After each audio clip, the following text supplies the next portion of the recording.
Hi everyone and welcome back to Mental Models for Managing Change. I am Ali Juma and I'm so glad you're tuning in.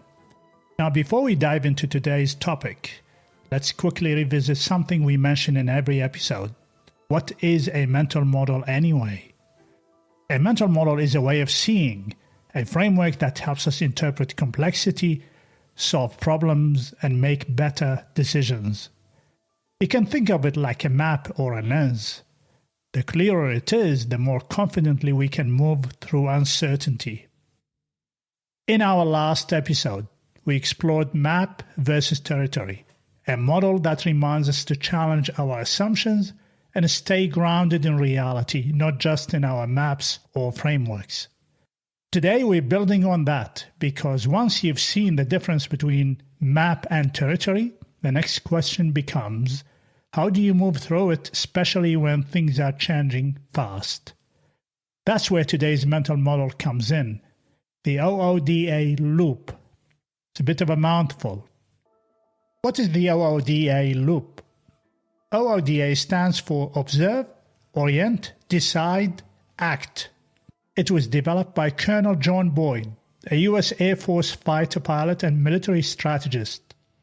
Boyd studied what made certain pilots win aerial dogfights and realized it wasn't just better planes or sharper reflexes, it was the ability to go through this decision cycle faster than their opponents. In his words, whoever can handle the quickest rate of change survives. That idea quickly moved beyond the cockpit and into business leadership and change strategy. Because in any uncertain environment, the organization or leader that can observe accurately, orient effectively, decide wisely, act quickly, wins. A story from the sky. Let me take you back to the Korean War. American pilots flying the F-86 Sabres consistently outmaneuvered Soviet MiG-15 pilots, even though the MiGs were faster and more powerful on paper. Why? The F-86 had bubble canopies, giving pilots clearer visibility. They could observe more. They had hydraulic controls letting them orient and respond faster. And most importantly, U.S. pilots were trained to think in cycles, make quick decisions, act fast, then observe again. They were completing the OODA loop faster than their opponents. Boyd called this getting inside the enemy's decision cycle. Once you do that, the other side becomes reactive, you stay in control.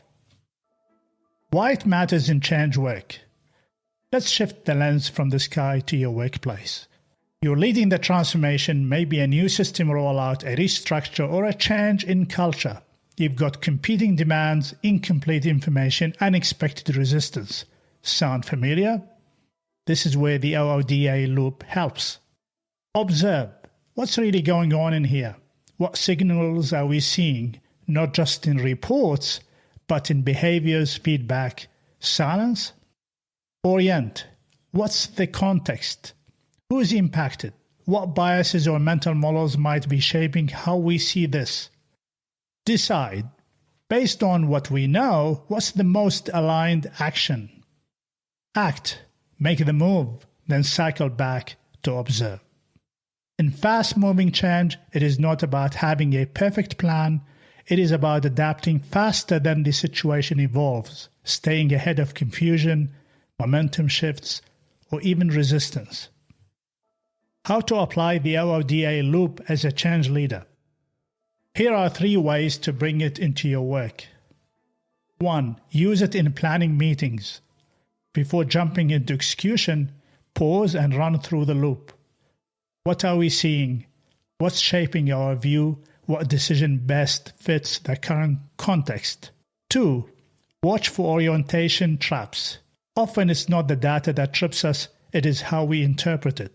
Team culture, past experiences, even unspoken assumptions can shape our orientation. Slow that part down. 3.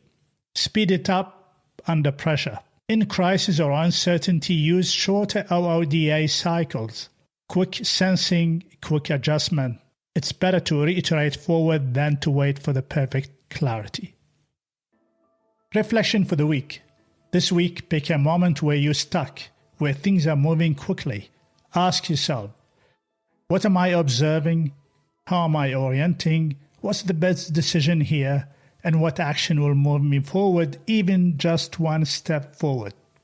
Then loop back, because that's the beauty of this model. It's not linear, it's adaptive.